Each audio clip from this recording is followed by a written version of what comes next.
Alright, what's going on, guys? Boy TG, welcome back to another video. So in this video, we are going to recap the other Veterans Day games that came on yesterday. I would have had this video up by this morning, but due to technical difficulties and other stuff, I wasn't able to, so very sorry about that. But we are going to go ahead and recap these Veterans Day games that came on yesterday.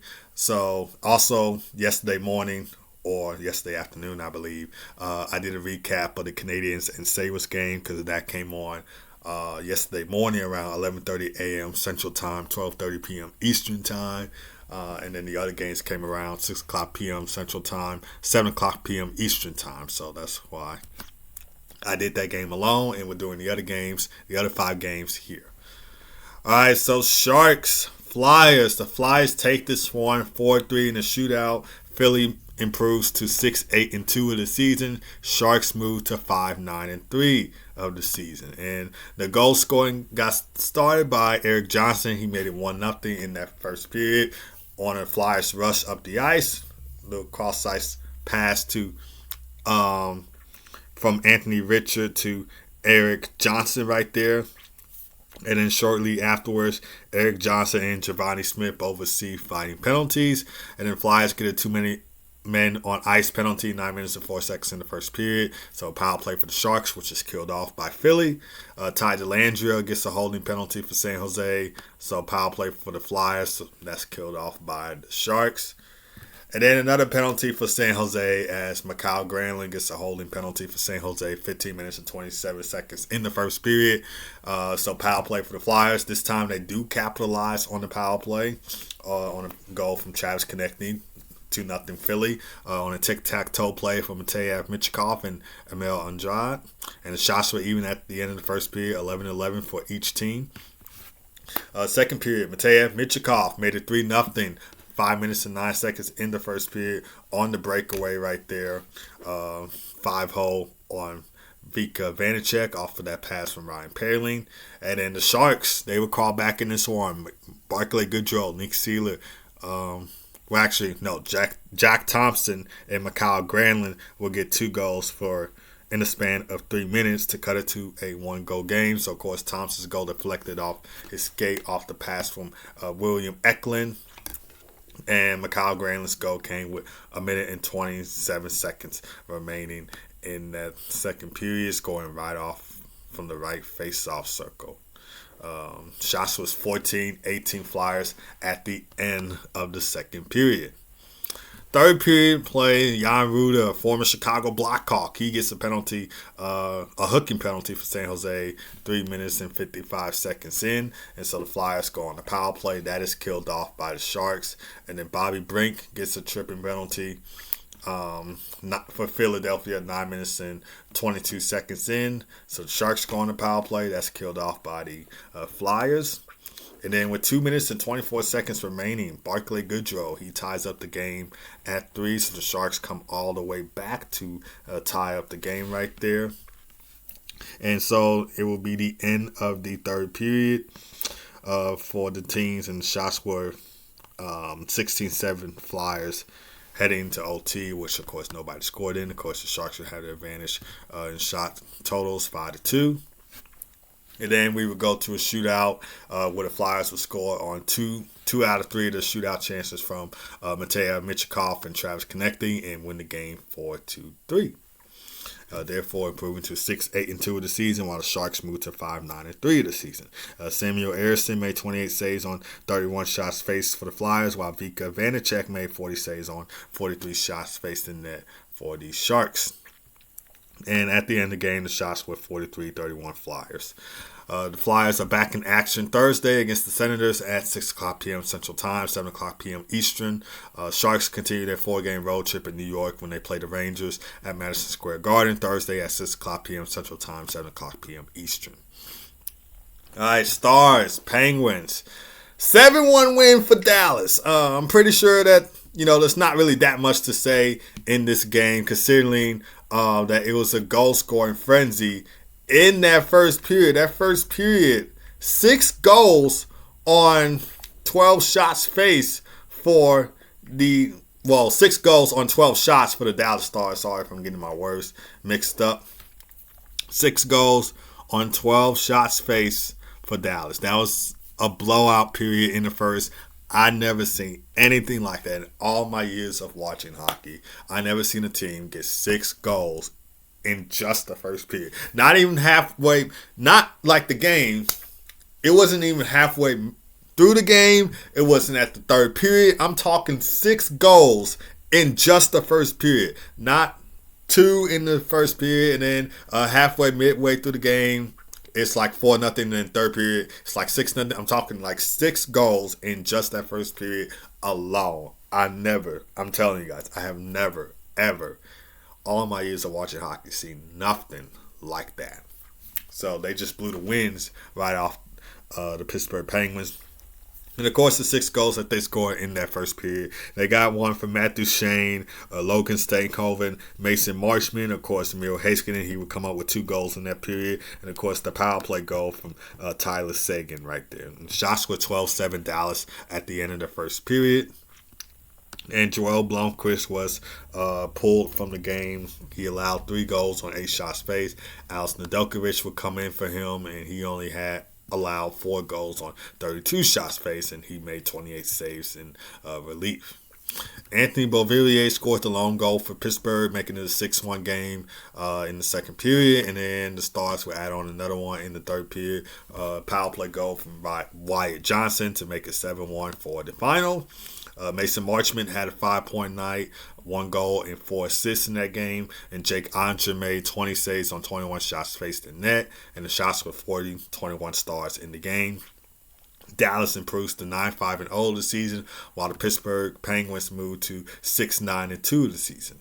The Stars return home from their 2-game road trip to face the Boston Bruins Thursday at 7 o'clock p.m. Central Time, 8 o'clock p.m. Eastern, while Pittsburgh plays the Red Wings Wednesday at 6:30 p.m. Central Time, 7:30 p.m. Eastern Time. Of course, that game will be on TNT, True TV, and HBO Max. All right, LA Kings, Calgary Flames. So, of course, this game was on Amazon Prime for Canada residents. So, if you live up in Canada, this game was on Prime for you.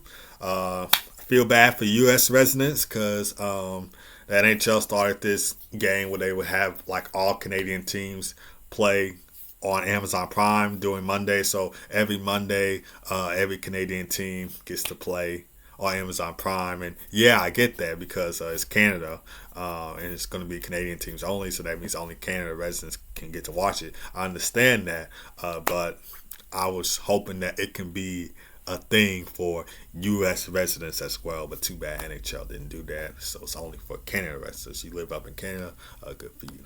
Anyway, let's get into the game. So, first period, scoreless first period for the LA Kings and Calgary Flames. Shots with 10-7 Calgary at the end of the period.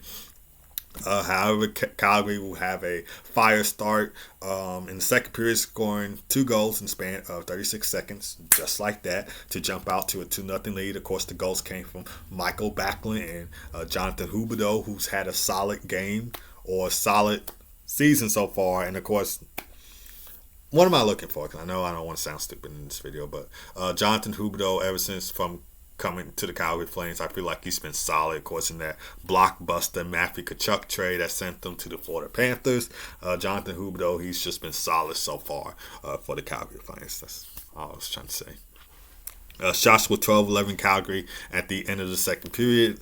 And in the third period, Trevor Moore cut it to a 1-goal game for LA with 2 minutes and 28 seconds remaining in the third on a quick timer from the sharp angle outside of the crease. Of course, this goal will have to be reviewed to see if the puck actually did cross the goal line, which it did, so good goal right there. And Kevin Rooney sealed the deal with an empty netter with 20 seconds remaining in the third period for the 3-1 final. Shots were 11-6 Kings to end the period. Dustin Wolf made 28 saves on 29 shots faced in net for the Flames, while Darcy Kemper made 25 saves on 27 shots faced in net for the Kings. And in the game, the Kings will have the edge in shots on goal, 29-28. LA moves to 9-5-3 this season, while Calgary improves to 8-5-3. Kings are back in action Wednesday against the Avalanche at 9 o'clock p.m. Central Time, 10 o'clock p.m. Eastern. So the second game of that TNT doubleheader that's coming on Wednesday. Flames are in action Tuesday today against the Vancouver Canucks at 9 o'clock p.m. Central Time, 10 o'clock p.m. Eastern.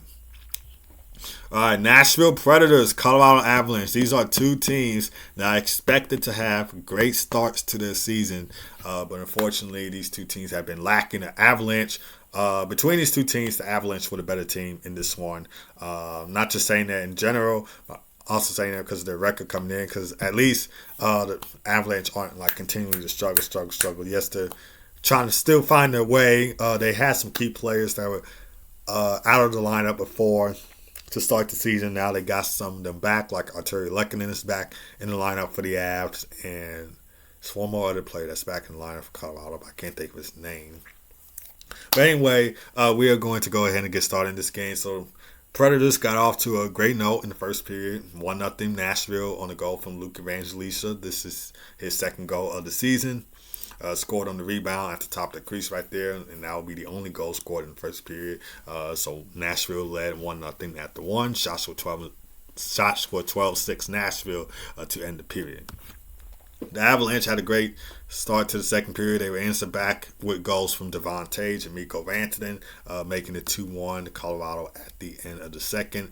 And Nashville will again have the edge on shots on goal, 13-9. Colton Sissons, he tied up the game at 2:59 seconds in the third period off of a great pass from Roman Josi at the side of the net. And, of course, the game going to overtime. And in the third period, shots were 15-5 Avalanche to end the period right there. And, of course, 2 minutes and 47 seconds in, Samuel Girard, who scored the overtime game-winning goal on a breakaway for the 3-2 final. Alexander Georgiev made 29 saves on 31 shots faced the net for the Avalanche, while UC Sauls made 29 saves on 32 shots faced the net for the Predators. Shots were 32-31 Colorado to end the game. And the Avs improved to 8-0 of the season, while the Predators dropped to 5-9-2. So the Avalanche get back to 500 with that win against the Predators in overtime. And the Predators, not a good start to their 5-game road trip, but they will be in Edmonton Thursday to take on the Oilers at 8 o'clock p.m. Central Time, 9 o'clock p.m. Eastern. Hopefully they will get a win in Edmonton, because so far this season, the Oilers have beat them twice in their home barn, and one of them was without Connor McDavid. For the Avalanche, they continue their 4-game homestand against the LA Kings Wednesday at 9 o'clock p.m. Central Time, 10 o'clock p.m. Eastern. The game will air on TNT, True TV, and HBO Max. All right. Final game of the night. Carolina Hurricanes, Vegas Golden Knights, the VGK. Hurricanes win 5-2. This is the 7th straight win so far, and the Golden Knights, they lose their first home game of the season. Eric Robinson got a started for Carolina in the first period, making it 1-0. And then Jesper Kotkaniemi made it 2-0. Carolina scoring on that rebound. So Carolina jumped out to a good 2-0 lead, just like that, to end that first period. Jesper Kotkaniemi, he extends his point streak to 10 games. And the shots were 16-4 Carolina at the end of that first period. Jordan Staal would score a shorthanded goal in the second period after the Golden Knights turnover in their offensive zone to make it 3-0. Of course, the goal said it was unassisted, but I believe Jordan Markner got an assist on it because he set up the goal by stealing the puck from Shea Theodore and then giving it to Jordan Staal for a one-time slap shot into the back of the net to make it 3-0 Canes. 2 minutes and 35 seconds later, Tyson Jones will make it 4-0 Carolina on a deflection shot out in front of the net. Therefore, Aiden Hill getting pulled out of this game, and then Kira Smith coming into the game, and the Canes led 4-0 at the 2, and the shots were 13-11 Golden Knights at the end of the second period. Luckily for Akira Smith, he stopped all 12 shots he faced. Jack Eichel would get a goal in the third period to make it a 3-goal game. Golden Knights pulled their goalie almost with 6 minutes remaining in that third period. Of course, Jordan Marknook would score an empty net goal to make it 5-1. Ivan Barbashev would get a power play goal with 12 seconds remaining in that third period to make it 5-2. But wasn't enough to overcome the Canes, and so the game would end by a final score of 5-2 with the Carolina Hurricanes winning that one. Pierre Kochetkov made 30 saves on 32 shots faced the net. And, of course, at the end of that period, shots were 15-7 Vegas to end that third period. Of course, feel bad for the Golden Knights. Feel like they could have extended their win streak at home, but when you play a red hot team like Carolina, it's going to be a tough game. So I already knew Hurricanes, Golden Knights. This is going to be a tough game to watch. Because the Hurricanes, with the way they've been playing, and the team in general is just absolutely talented and unreal. So you already knew the Hurricanes were going to come out blazing in that game right there. So no surprise, in my opinion, that the Hurricanes won that game, considering how talented they are. Golden Knights, I'm not saying that they're not talented. They are, but the Hurricanes were just a better team in this one. Carolina moves to 11-3-0 this season, and the Golden Knights fall to 9-4-2. But not a bad record for Vegas. I mean, still a solid record nonetheless. NHL games on the slate for today. So there's only 7 games on the slate. Ottawa Senators taking on the Toronto Maple Leafs at 6 o'clock p.m. Central Time. Followed by the Winnipeg Jets taking on New York Rangers at 6 o'clock p.m. Central Time. Of course, the Jets are on a 6-game winning streak. 14-1-0 of the season, and their first loss was against the Toronto Maple Leafs at home on October 28th, and I believe we saw 2 hat tricks in that game from John Tavares, and I believe Kyle Connor got a hat trick for Winnipeg. And then we got the New Jersey Devils taking on the Florida Panthers at 6:30 p.m. Central Time. The game will air on Hulu and ESPN. These two teams are added again Thursday at 6 o'clock p.m. Central Time.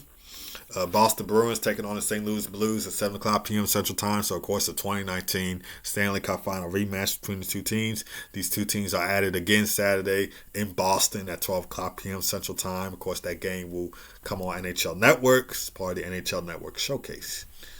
New York Islanders against the Edmonton Oilers at 8 o'clock p.m. Central Time. And then followed by the Calgary Flames against the Canucks at 9 o'clock p.m. Central Time. Of course, it's a back-to-back set for the Calgary Flames because they played yesterday on Veterans Day, and they won 3-1 against the LA Kings. Final score, and then the final game for tonight, Columbus Blue Jackets taking on the Seattle Kraken. Of course, the Columbus Blue Jackets has had a rough start. They have lost 5 games in a row. This is their final game of their road trip, and they look to end it on a good note with a win tonight in Seattle.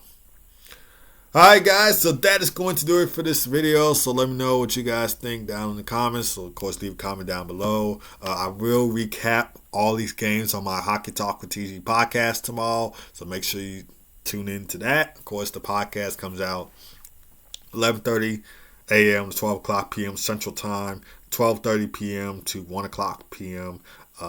Eastern Time, and then 9:30 a.m. 10 o'clock a.m.